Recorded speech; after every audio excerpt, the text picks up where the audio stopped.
Kuya, paano ba i-display to dyan? May ano sir, counter 6 lang. Counter 6, so hindi mo na ako pipila dito. Hindi kayo mag-display, sila mag-display. Bigay mo lang. Ay, hindi pwedeng ako mismo masasabi ko. Bibidyoan ko kasi. May ikikwento lang kasi sana ako sa inyo na something very important sa akin. 12 years ago, namasyal ako sa Cebu. At habang namamasyal ako sa Cebu, napadpad ako sa isang malaking simbahan na tawag nila ay Simala. Pagkapasok ko, akala ko isa lang siyang typical na simbahan. Pero as I walk through the aisle, may isang area na talagang napansin ko. Ang daming stuff na nakasabit sa isang lugar. At sa bawat bagay na yon, may mga sulat, may mga letra. Nung nilapitan ko siya, nakita ko ang bawat isa. Meron nga dun saklay eh. Nagpapasalamat siya kasi daw muli siyang nakalakad. Meron din ako nakita mga ballpen, pencil, kasi daw nakapasa sila sa board exams nila. Isa na silang ganap na doktor. Nagulat ako. Ang ganda pala mag-alay doon. Sabi ko sa sarili ko, sige, susubukan ko. I made a wish sa kanya. Sabi ko, help me to reach my goal. Help me to provide employment. Solve the problem of the Filipino people when it comes sa mga mobile devices nila. Help me to provide service centers or branches sa iba't ibang region someday.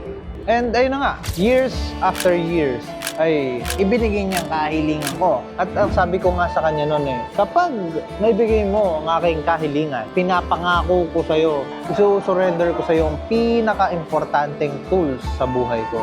Which is ito. Itong spatula na ito ay ang madalas na ginagamit ko sa pambukas ng iPhone, cellphone, iPad, at kung ano-ano pang gadget. From the moment na nag-umpisa ang negosyo ko, ay milyong halaga na naibigay sa akin ito. Hindi ko kayang gumawa ng cellphone ng maayos kapag hindi ko hawak ito. Ito, hindi ko lang ito nagamit sa cellphone repair. Nagamit ko to sa maraming bagay.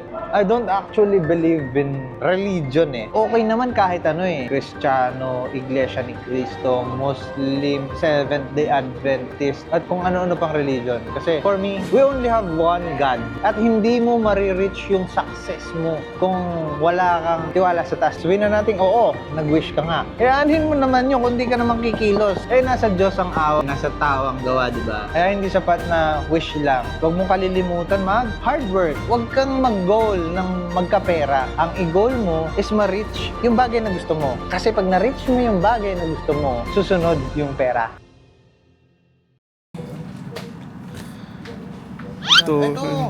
Kapag dito natin ilalagay yung spatula. Nagsulat ba ako dito ng letter, tapos dinisplay ko sa simala, mababasa ni Papa Jesus? Wow!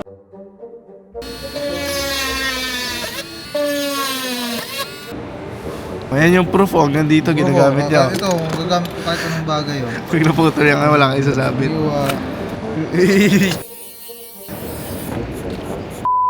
Ganda na tubo. Presyo. Sabi ko, kailan kaya yung time na maisusurrender ko sa'yo to? I guess the time is now.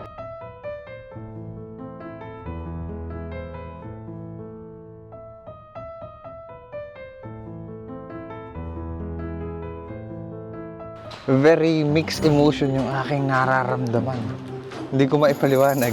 Pops, pwede ba isang tabi ko muna yung kalokohan na nasa isip ko? Hanggang dito sa simbahan, pumapasok yung kalokohan ko. Tapos, syempre, nandito yung devil, nandito yung angel. Tapos, kinakalabit ako, hoy, ganito gawin mo. Tapos yung angel, huwag gagawin yan. Meanwhile, Kuya, paano ba i-display to dyan? May ano sir, counter 6 lang. Counter 6, so hindi mo na ako pipila dito. Hindi kayo mag-display, sila mag-display. Bigay mo lang. Ay, hindi pwedeng ako mismo masasabi ko. Bibidyoan ko kasi.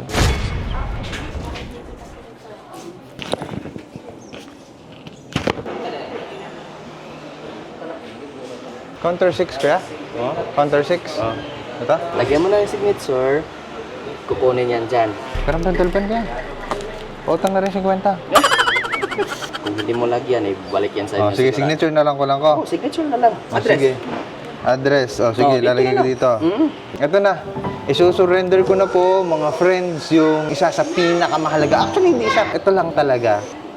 Sabi ni Kuya, siya na raw muna bahala. Pero for the meantime, dito niya isasalpak. Tapos sa mga susunod na araw, makikita niyo nakadisplay. Sabit natin, Kuya. Sabit to. Ayan, parang medyo mabigat kasi parang best friend ko na yan eh. Iba kasi talaga yung feeling kapag alam mong sanay ka na dun sa isang bagay tapos biglang mawawala sa'yo. Pero nagpapasalamat pa rin ako. Siyempre, ito yung pinangako ko eh. Kailangan ko ito pa rin. Mas maganda sana kasi iwan ito eh. Pwede po ako maglagay sa paper ng sulat, ididikit dyan? Pwede rin. Sige na sir, kasi from Manila pa po ako. Ano na natin, siyempre may specification. Bakit na yan? Pero ito, yung kwento mo, unexpected eh. Pag Tapos sinamari ko sinabi kasi... mo na, Dear Mama Mary na, hindi mo inaasahan na ganito mangyayari sa Apo. kahilingan nyo.